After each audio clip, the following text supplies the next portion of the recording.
Baik, Assalamualaikum.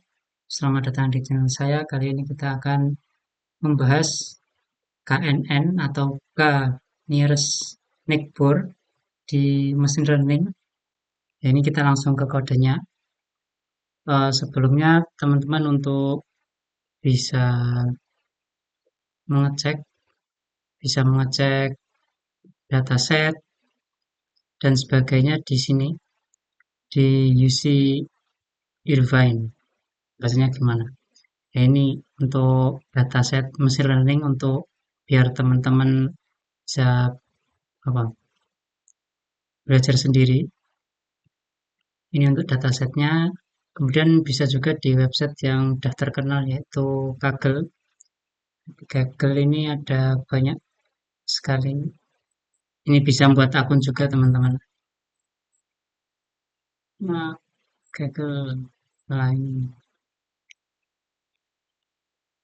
Oke, nanti bisa di-download di situ datanya. Kemudian teman-teman bisa mengaplikasikan machine learning ini untuk dataset yang sudah saya download.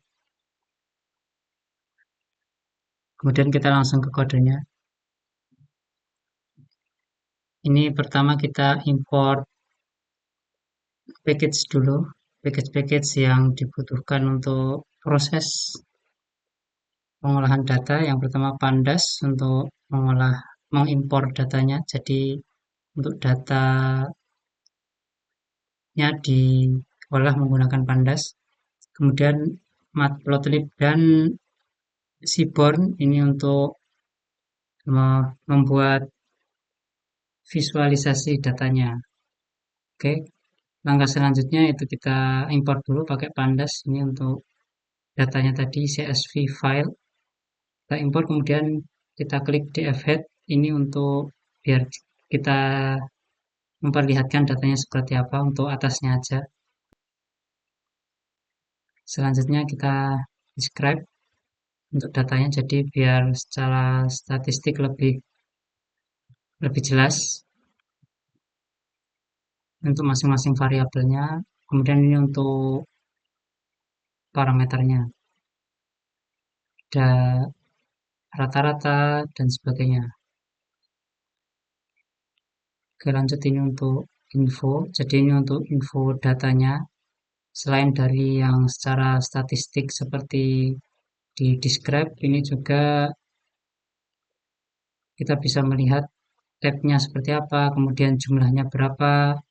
Terus nanti ada nol. Nol itu untuk data yang kosong. Jadi kadang nanti di data yang banyak ini, kita kembali ke data, ini ada yang kosong nilainya.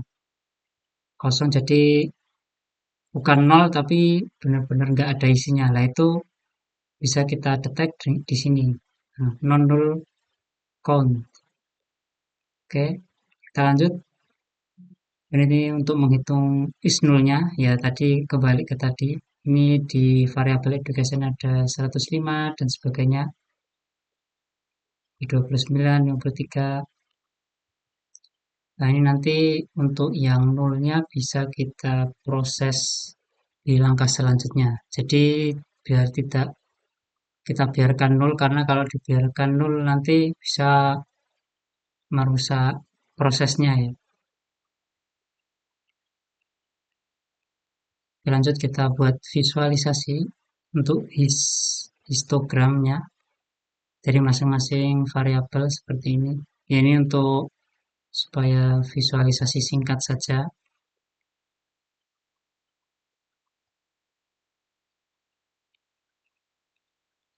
Oke, lanjut kita membuat heat map untuk correlation-nya.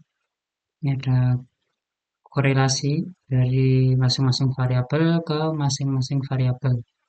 Ini ada variabelnya, terus ini ada variabel. Jadi di sini kita mengidentifikasi antar variabel itu apakah ada keterkaitan yang kuat gitu.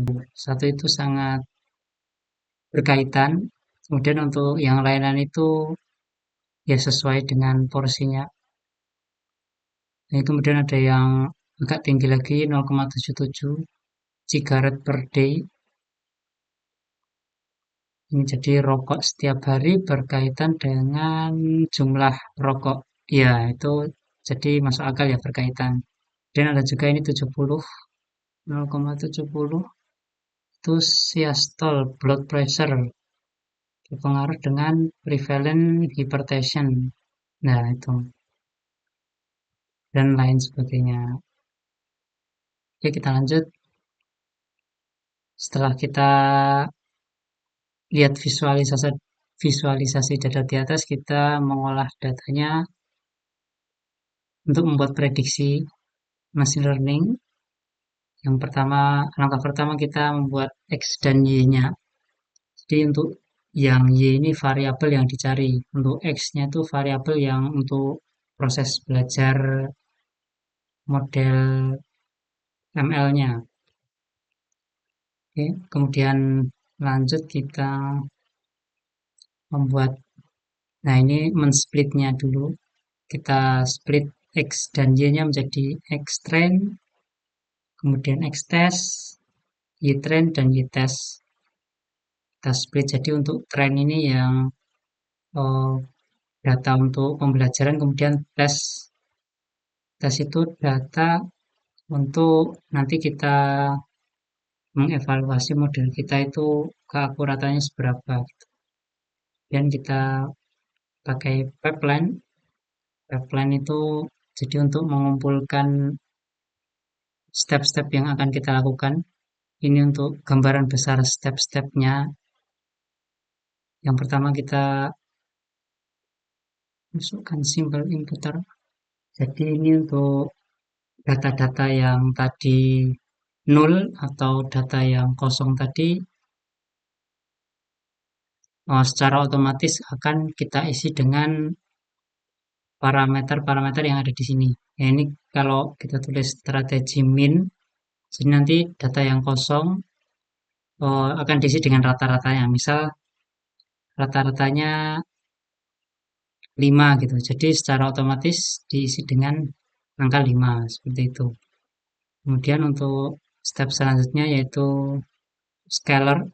Kita menggunakan standar scalar. Scalar ini untuk membuat apa ya, skala supaya datanya itu angkanya tidak terlalu besar dan kecil dan bisa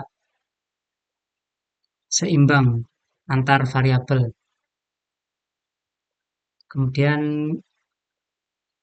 KNN, ini untuk model kita menggunakan KNN, dan ini untuk param-grid, untuk parameter hiperparameter dari KNN kita men-setel berapa.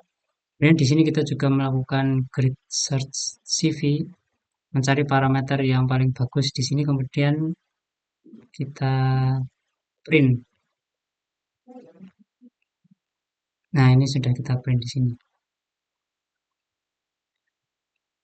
Oke, lanjut kita membuat tabel prediksinya untuk data tadi. Kita sudah membuat ini prediksinya. Dan ternyata di sini kita mempunyai data yang ganjing gitu ya. Jadi yang variabel kelas nolnya itu udah banyak datanya, tapi yang kelas satunya itu dikit banget.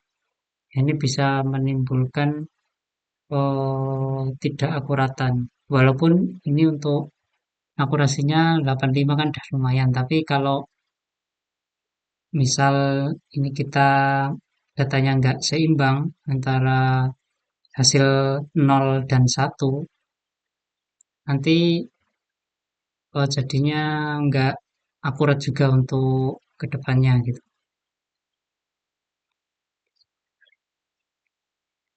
Ya, sekarang kita membuat ROC. Ini parameter selain yang di atas, selain parameter akurasi ini ada parameter ROC. Ini mungkin lebih tepat untuk mengukur akurasinya.